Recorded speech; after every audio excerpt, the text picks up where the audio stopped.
दिनैनि हाबाफारियाव जोंखौ मदद होनायनि थाखाय। दिनैनि साना मोनसे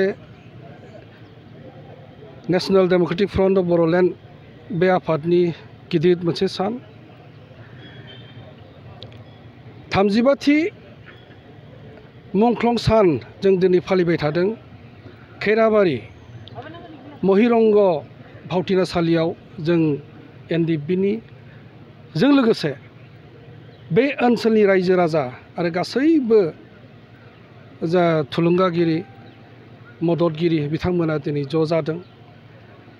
बियो जोंनि मोनसे मावनां मोनसे हाबाफारि। बियो मुंख्लं सान, गिबि मुंख्लं सान। दिनै बियो मोनसे गावनो गाव गिदिर मोनसे सिगनिफिकेन्स थानाय मोनसे सान। दिनै NDFBआ 1986 जोनोम जानानै 34 बोसोर दावहा होदोंमोन। जों जेब्ला NDFBआ जागायजेनो बेखिनि समाव 1986 जोनोम जाबाय। 1988आवनो जोंनि गिबि मावथि बा एक्सन कामान्डार बिथां बांबुर गोरा बसुमतारी बिथाङा दिनै मुंख्लं जाग्रोदों। बेखायनो जों बेखौ गिबि मुंख्लं होननानै बुंदों। बिथांनि न'आ खायजामाथि ओनसोलनि केबोरिगाव गामियाव बिथांनि न'आ। बिथाङा आफादाव हाबनाय लोगो लोगोनो बै समाव जों BSF होननानै जोङो मिथिजायोमोन। बे BSFनि मोनसे गिदिर गोजौ थाखोनि बिबान लानानै एक्सन कामान्डार बा कामान्डार इन चिफ बिबानखौ लानानै गोबां खामानि मावदोंमोन। बिथाङा सासे बिराद स्टाउट जालांगाद आरो नायनो समायना बिराद स्पर्ट्समेनशिप थानाय सासे जालांगाद मानसिमोन। बिथाङा जि समाव थैदों बे बैसोआ बिथांनिया मात्र 22 बोसोरल'मोन। बेबादि समाव दिनै बिथाङा हारिखौ सिबिनो हारिनि थाखाय खामानि मावनो मोनसे आद्रा मोनसे थालांबाय। हयथ' बिथाङा गोख्रैनो थाबनो थैयामोनब्ला जोंनि BSFआ बा NDFBआ मोनसे गोजौ थाखोआव मोनसे दावगानायनि मोनसे जों दिनै साननानै लानो हादों। दा जियानो जायाथों मानो दिनै बिथां गिबि मुंख्लंखौ बिथा खालामनानैनो जों सारा दिनै बड'लेण्डआव आरो दिनै आसामाव जोङो बोसोरै खुंबोबाय थादों। दिनैनि जिथुनिखि खुंनाय बे 35थि बोसोर 35 मोनसे हाबाफारि।